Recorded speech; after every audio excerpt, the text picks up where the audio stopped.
بسم اللہ الرحمن الرحیم۔ حضرت حذیفہ رضی اللہ تعالیٰ عنہ فرماتے ہیں کہ لوگ اللہ کے رسول صلی اللہ علیہ وسلم سے خیر کی باتیں پوچھا کرتے تھے، اور میں تو حضور سے شر کے بارے میں تحقیق کیا کرتا تھا کہ کہیں ایسا نہ ہو کہ وہ مجھے لا علمی کی وجہ سے شر پہنچ جائے۔ فرماتے ہیں میں نے ایک دفعہ عرض کیا یا رسول اللہ، ہم جاہلیت اور شر میں پھنسے ہوئے تھے، اللہ عز و جل نے آپ کے صدقے طفیل ہمارے پاس یہ خیر اسلام کی شکل میں بھیج دی، تو کیا اس خیر اور اسلام کے بعد بھی کوئی شر ہوگا؟ حضور نے فرمایا ہاں۔ میں نے کہا اور اس شر کے بعد کوئی خیر پھر آئے گی؟ فرمایا ہاں، مگر اس میں کدورت ہوگی۔ میں نے کہا کدورت کیا ہوگی؟ فرمایا کچھ لوگ ہوں گے جو میری سنت کے بجائے دوسری چیزوں کی تلقین کریں گے، ان میں نیک و بد کی آمیزش ہوگی۔ میں نے کہا یا رسول اللہ، ذرا ان کا حال تو بیان فرمائیے۔ فرمایا وہ ہماری قوم ہی سے ہوں گے اور ہماری ہی زبان بولیں گے، یعنی اسلام کا دعویٰ کریں گے اور اسلامی اصطلاحات کو اپنا مطلب پورا کرنے کے لیے استعمال کریں گے۔ میں نے عرض کیا اگر یہ برا وقت مجھ پر آ جائے تو آپ مجھے کیا رہنمائی فرماتے ہیں؟ مجھے کیا لائحہ عمل تیار کرنا چاہیے؟ فرمایا مسلمانوں کی جماعت اور ان کے امام سے چمٹے رہنا۔ میں نے کہا اگر اس وقت نہ مسلمانوں کی جماعت ہو نہ امام تو پھر؟ فرمایا ان تمام فرقوں سے الگ رہو، خواہ تمہیں کسی درخت کی جڑ میں جگہ بنانا پڑے، حتیٰ کہ اسی حالت میں تمہاری موت آ جائے۔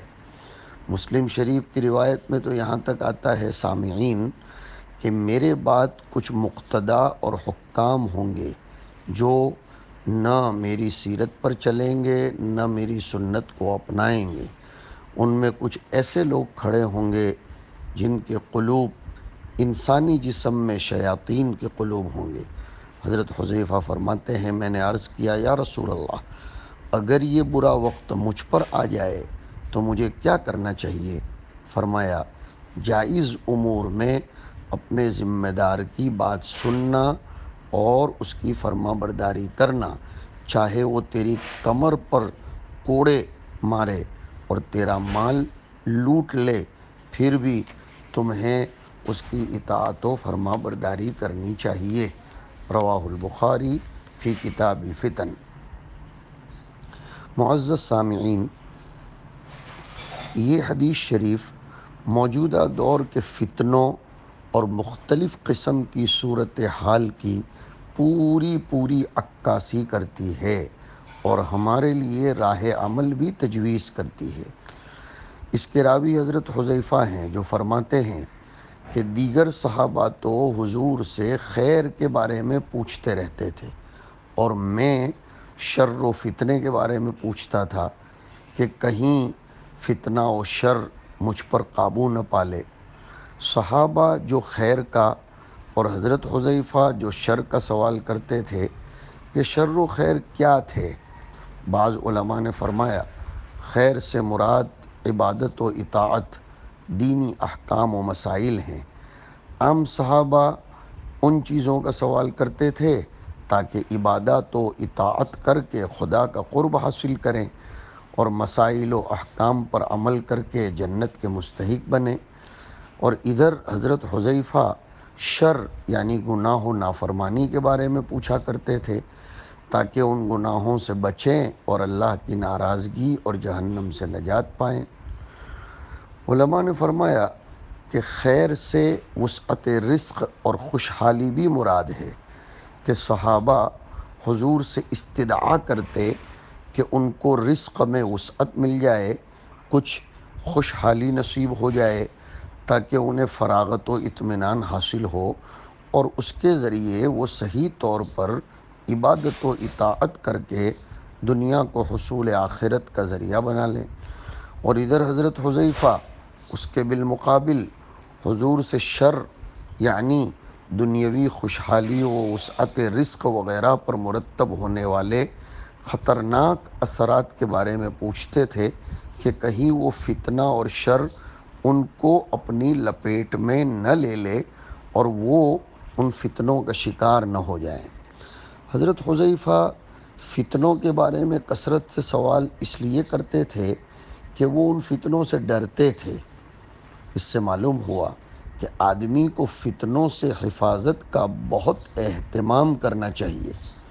ملا علی قاری نے لکھا ہے کہ اکثر اطباء و عقلاء کا یہ طریقہ اور اصول ہے کہ وہ علاج و دوا کے ذریعے بیماریوں کو دفع کرنے کے بجائے پرہیز اور حفاظت کو اہم قرار دیتے ہیں۔ اسی طرح سمجھنا چاہیے کہ علاج کے بجائے فتنے سے بچنا اہم اور مقدم ہے۔ Prevention is better than cure. حضرت حذیفہ فرماتے ہیں کہ میں نے ایک دن اپنی عادت کے مطابق اللہ کے نبی سے عرض کیا کہ یا رسول اللہ، ہم اسلام سے پہلے جاہلیت اور شر میں تھے، پھر اللہ نے ہمیں آپ کے ذریعے یہ ہدایت دی اور اس بھلائی سے روشناس کرایا یعنی اسلام عطا فرمایا، تو کیا اس خیر کے بعد پھر شر ہے؟ یعنی اسلام کے غلبے اور تسلط کے اس دور کے بعد جس میں چاروں طرف دین و شریعت کا غلغلہ مچا ہوا ہے، حق و صداقت کا پرچم لہرا رہا ہے، آواز حق گونج رہا ہے اور لوگ جوق در جوق اس خیر کے راستے کی طرف مائل ہو رہے ہیں، نیکیوں اور اطاعتوں کا غلبہ ہے، کیا اس کے بعد پھر شر کا غلبہ اور تسلط ہوگا؟ اس سوال پر اللہ کے نبی علیہ السلام نے فرمایا کہ ہاں، اس کے بعد ایسا دور آئے گا جس میں شر اور فتنے کا غلبہ اور تسلط ہوگا۔ اس سے معلوم ہوا کہ دور اول کے بعد ایک دور شرور و فتن کے غلبے اور تسلط کا بھی ہوگا، جس میں حق کا آواز دب کر رہ جائے گا، نیکی کی فضا میں سستی اور تکاسل کا عنصر شامل ہو جائے گا، لوگوں کا رجحان دین کے بجائے دنیا کی طرف ہوگا، کفر و شر پھیل جائے گا اور اسی کی حکومت قائم ہوگی۔ بعض علماء نے اس فتنے سے حضرت عثمان غنی کی شہادت کے بعد پیش آنے والے حالات مراد لیے ہیں۔ حضرت حذیفہ فرماتے میں نے عرض کیا اللہ کے رسول، پھر اس شر کے بعد خیر کا زمانہ آئے گا؟ حضور نے فرمایا ہاں آئے گا، مگر اس میں دخن ہوگا۔ کیا مطلب دخن کا؟ دھواں اور کدورت۔ ہاں، دھواں اور کدورت ہوگی، یعنی شر کے بعد جو خیر کا دور آئے گا اس میں خالص خیر نہیں ہوگی بلکہ اس خیر میں کدورت ملی ہوئی ہوگی۔ حضرت حذیفہ کہتے ہیں میں نے پوچھا کہ یہ دخن اور کدورت کیا ہوگی، یعنی اس کدورت کے مل جانے سے کیا اثرات رونما ہوں گے؟ حضور اکرم صلی اللہ علیہ وسلم نے فرمایا اس کا اثر یہ ہوگا کہ ایک جماعت ایسی پیدا ہو جائے گی جو میرے طریقے اور روش کے خلاف دوسرے طریقے اور روش کو اختیار کر لے گی اور لوگوں کو میرے طریقے کے خلاف دوسرے راستے پر چلائے گی، اور تو ان کے اندر اچھی باتیں بھی دیکھے گا اور بری باتیں بھی۔ مطلب یہ ہے، سنیے، کہ جس طرح فضا میں پھیلا ہوا دھواں صاف و شفاف چیزوں کو مقدر اور دھندلا بنا دیتا ہے، اسی طرح اس وقت جو بھلائی سامنے آئے گی وہ بدی اور برائی کے گرد و غبار سے آلودہ ہوگی، اس طور پر کہ لوگوں کے دلوں میں صفائی اور خلوص نہیں ہوگا جو اسلام کے ابتدائی زمانے میں تھا، اور عقیدے صحیح اور اعمال صالح نہیں ہوں گے۔ امراء و سلاطین کا نظم مملکت اس عدل و انصاف پر مبنی نہ ہوگا جو پہلے زمانے میں پایا جاتا تھا۔ مسلمانوں کے قائد و رہنما مخلص، بے غرض اور دین و ملت کے سچے خادم نہیں ہوں گے، برائیوں کا ظہور ہوگا، بدعتیں پیدا ہوں گی، بدکار لوگ نکوکاروں کے ساتھ اور اہل بدعت اہل سنت کے ساتھ خلط ملط ہو جائیں گے۔ تم ان میں دیندار بھی دیکھو گے اور بے دین بھی۔ مطلب یہ ہے کہ وہ لوگ بھلائی اور برائی دونوں کے ساتھ خلط ملط رکھنے کی وجہ سے متضاد اور مختلف اعمال و کردار کے حامل ہوں گے۔ ان کی زندگی میں منکر بھی ہوگا اور معروف کا بھی عمل دخل ہوگا۔ حضرت حذیفہ فرماتے ہیں، میں نے پھر عرض کیا کہ کیا اس خیر کے بعد پھر شر کا دور آئے گا؟ فرمایا ہاں، ایسے لوگ ہوں گے جو جہنم کے دروازوں پر کھڑے ہو کر اپنی گمراہیوں کی طرف بلانے والے ہوں گے۔ جو ان کی دعوت کو قبول کرے گا وہ اس کو جہنم میں دھکیل دیں گے۔ یعنی مفاد پرست اور گمراہ لوگوں کی ایک جماعت ہوگی جو لوگوں کو طرح طرح کے فریب اور مکاریوں کے ذریعے اور مختلف قسم کے لالچ اور بہلاؤں کے راستے سے گمراہی کی دعوت دیں گے اور ہدایت و نیکی کے راستے سے روکیں گے اور خیر سے شر کی طرف، سنت سے بدعت کی طرف، زہد سے دنیا میں رغبت کی طرف راہ بتائیں گے۔ اور چونکہ یہ گمراہی کا راستہ جہنم کا راستہ ہے، اس لیے حضور نے ان لوگوں کے بارے میں فرمایا کہ یہ جہنم کے دروازوں پر کھڑے ہیں، لہذا جو ان کی مانے گا وہ اس کو اپنے ساتھ جہنم میں لیے جائیں گے۔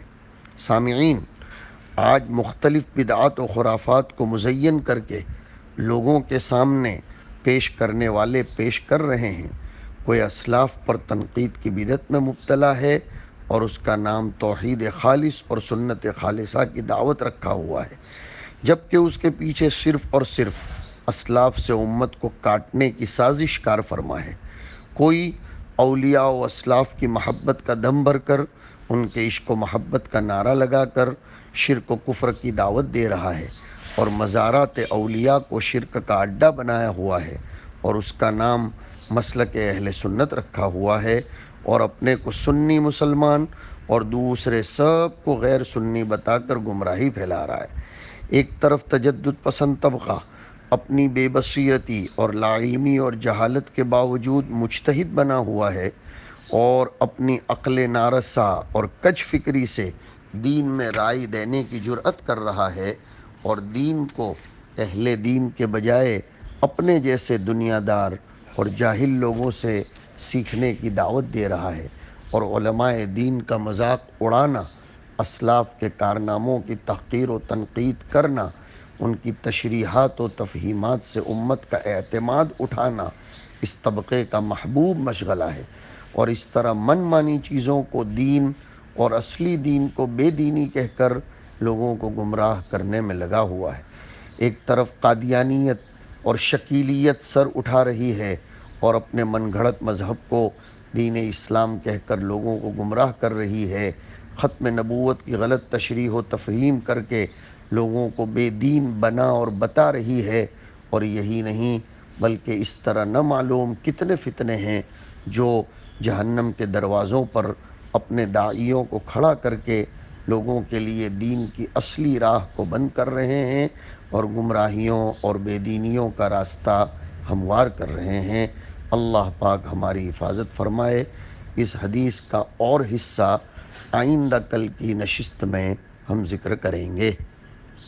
اگر ہمارے ویڈیوز آپ کو پسند آ رہے ہوں تو لائک، کمنٹ اور شیئر کریں اور مزید نئی ویڈیوز کے لیے ہمارے چینل دعوت میڈیا کو سبسکرائب کریں اور بیل آئیکن پر کلک کریں۔